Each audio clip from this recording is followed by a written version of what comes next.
साबिक वज़ीर-ए-आज़म इमरान खान साहब की एक मुलाकात और सियासी मंजरनामा तब्दील। यानी जो लोग माफ़ियों की बातें कर रहे थे, ये कह रहे थे कि इमरान खान साहब चलो माफ़ी मांग लें, चलो अफसोस का इजहार कर लें, चलो इमरान खान साहब इतना ही कह देंगे कौम से शर्मिंदगी है या कोई माफ़ी है। कोई कह रहा था जी अदालत में जाके मांगे, कोई कहता जी पार्लियामेंट में आके कह दें, कोई कह रहा था जी कि किसी और जगह पे कह दें, चलो कौम के सामने स्टेटमेंट दे दें, कोई कह रहा था जी अदालत के सामने कर दें, कोई कहता चलो माफ़ी ना मांगे तो ये कर दें। हर एक की अपनी अपनी ज़ुबान थी और ख्वाहिश जो है वो पाकिस्तान की मिलिट्री एस्टेब्लिशमेंट की है कि उन्होंने इमरान खान को नीचा दिखाना है, उससे माफ़ी मंगवानी। तो इमरान खान साहब ने उल्टा आसिम मुनीर साहब को एक ऑफ़र करवा दी। उन्होंने कहा जी आसिम मुनीर साहब मेरे से माफ़ी मांग लें, मैं माफ़ कर दूंगा। और ये एक बड़ी शानदार ऑफ़र है। अगर आसिम मुनीर साहब को ये कहकर डराया जा रहा है सियासतदानों की जानिब से कि इमरान खान बाहर आ गया तो आपको नहीं छोड़ेगा, आपके साथ ये कर देगा वो कर देगा, अगर वो खौफजदा हैं और परेशान हैं तो इमरान खान साहब ने क्योंकि अब ज़ुबान दी है तो वो इससे फ़ायदा उठा सकते हैं। और उन्होंने ये मसला इमरान खान साहब ने हल कर दिया कि मैं कुछ नहीं कहूँगा और मैं माफ़ कर दूँगा मुझसे अगर आसिम मुनीर साहब माफ़ी मांग लें तो। अब एक तरफ पूरा निज़ाम इमरान खान को बोल रहा है माफ़ी मांगो, और जेल में बैठा हुआ कैदी नंबर 804 कह रहा है कि माफ़ी मुझसे मांगो। इमरान खान साहब का जो ये ट्वीट है ना, ये बड़ा खौफनाक है। पहले ट्वीट में आपको पढ़ के सुनाता हूँ, आप जरा आपको आइडिया हो जाए कि मामलात की इंटेंसिटी कहाँ पे है। देखिए बहनें मिली लंबे अरसे के बाद, अलीमा खान साहबा और बाकी लोग जाकर मिले, पार्टी के लोग भी मिले, तो जैसे ही मिले वैसे ही जो इमरान खान साहब का ट्वीट है उसकी शिद्दत आपको बताएगी कि आज इमरान खान साहब कहाँ खड़े हैं। इमरान खान साहब ने ये दो हिस्सों में उनका ट्वीट छपा है उनके अपने ऑफिशियल ट्विटर से।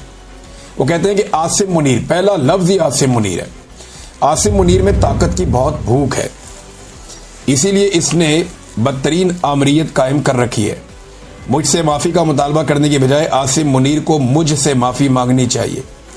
9 मई उसी ने करवाई जिसने सीसीटीवी फुटेज चुराई। इस वक्त 9 मई आसिम मुनीर की इंश्योरेंस पॉलिसी है।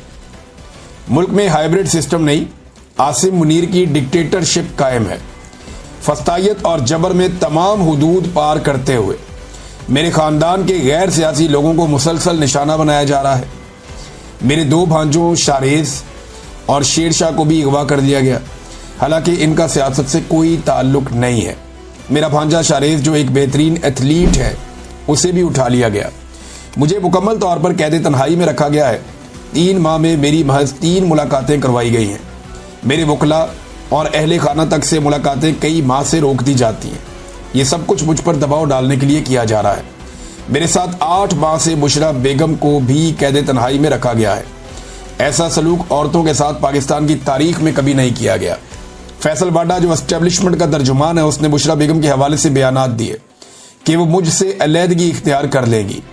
बुशरा बेगम पर दबाव डाला गया कि मुझसे अलहदगी इख्तियार कर लें मगर वो मेरे साथ खड़ी है।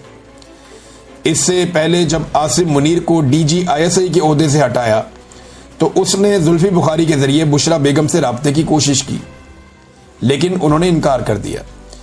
इसीलिए आज उनके साथ ये बदतरीन सलूक किया जा रहा है। उन्हें कैद तन्हाई में रखा गया है।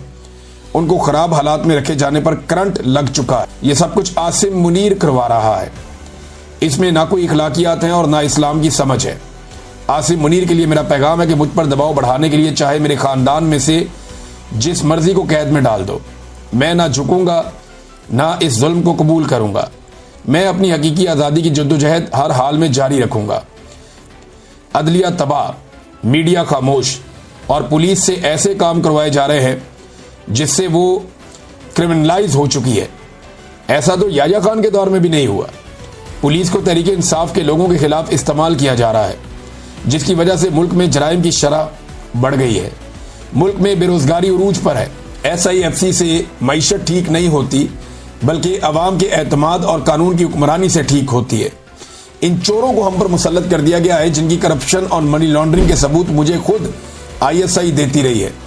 जो शख्स भी तहरीक इंसाफ छोड़ देता है उसके सारे केस माफ कर दिए जाते हैं। जब भी डिक्टेटरशिप आती है जजेस को साथ मिलाकर ही निज़ाम पर काबिज होती है। इस वक्त बेज़मीर जजेस की वजह से पाकिस्तान में कानून की हुक्मरानी मुकम्मल ख़त्म हो चुकी है। 26वीं आईनी तरमीम के बाद अदलिया बिल्कुल ही गुलाम बन चुकी है। बेज़मीर जजेस इंसानी हकूक़ की पामाली के खिलाफ एक्शन नहीं ले रहे। अगर हमारे जजेस ज़मीर के साथ काम करते, पाकिस्तान के लोगों को इंसाफ देते, उनको खौफ होता कि यौम महशर अल्लाह को हिसाब देना है, तो ये जो जुल्म जो हो रहा है ये कभी ना होता। इस जुल्म और नाइंसाफी में ये बेज़मीर जज बराबर के मुजरिम है। अब ट्वीट का दूसरा हिस्सा इमरान खान साहब कहते हैं कि अली अमीन गंडापुर को सुप्रीम कोर्ट जाकर मुझसे मुलाकात की इजाज़त मांगनी चाहिए। इससे पहले बजट पर भी मुझसे मुशावरत और मुलाकात नहीं की गई। अली अमीन को आकर मुझे सूबे की गवर्नेंस और अमन व अमान और दीगर अहम उमूर पर ब्रीफिंग देनी चाहिए, जिसके लिए सुप्रीम कोर्ट समेत हर फोरम पर भरपूर कोशिश करनी चाहिए। मैं दोबारा ताकीद करता हूं कि खैबर पख्तूनख्वा हुकूमत वफाक की जानिब से अपने ही शहरियों पर होने वाले मिलिट्री ऑपरेशन और ड्रोन हमलों के खिलाफ भरपूर स्टैंड ले। खैबर पख्तूनख्वा और कबायली इलाकों में हमारे दौर में अमन आ चुका था और हमारे दौर में कोई ड्रोन हमला नहीं हुआ। अब वहां हालात जानबूझकर खराब किए जा रहे हैं ताकि वाहिद अवामी मैंडेट वाली पार्टी को कमजोर किया जा सके। खैबर पख्तूनख्वा और कबायली इलाकों में ऑपरेशन मसले का हल नहीं है। वहां के मसाइल मकामी नुमाइंदों से बातचीत से ही हल होने चाहिए। ड्रोन हमलों और फौजी ऑपरेशन से दहशतगर्दी बढ़ती है। इन ऑपरेशन को ना ही अवाम की हमायत हासिल है, ना ही अवामी नुमाइंदों की और ना ही सियासी जमातों की। तो ऐसा ऑपरेशन कैसे कामयाब हो सकता है? फैसलाबाद की अदालत की जानिब से एक और झूठे केस में हमारे 75 मेंबरान और कारकुनान को दी गई सजाएं इस जुल्म के निज़ाम को मजीद नंगा कर रही हैं। हम सबको इस जुल्म के खिलाफ इकट्ठे खड़े होना है। जब हम मिलकर मुकाबला करेंगे तो फतह हमारा मुकद्दर बनेगी। मेरी राय में 9 मई केसेस में झूठे इल्जामात पर दी गई सजाओं के जरिए खाली कराई गई सीटों पर ज़िमनी इंतखाबात में हिस्सा लेना इन झूठी सजाओं को जायज़ तस्लीम करने के मुतरादिफ होगा। इसलिए पार्टी इस मामले पर गौर करके हतमी फैसले के लिए कल दोबारा अपनी तजावीज़ मेरे पास ले आए।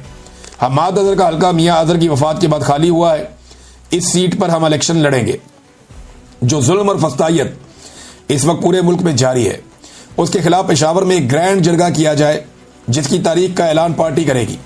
खैबर पख्तूनख्वा और गिलगित बल्तिस्तान में सैलाब ने शदीद तबाही मचाई है और सैकड़ों कीमती जानों के नुकसान के साथ लाखों अफराद मुतासर हुए हैं। मैंने इसी माहौलियाती तब्दीली के मुकाबले के लिए बिलियन ट्री जैसे मंसूबे शुरू किए थे।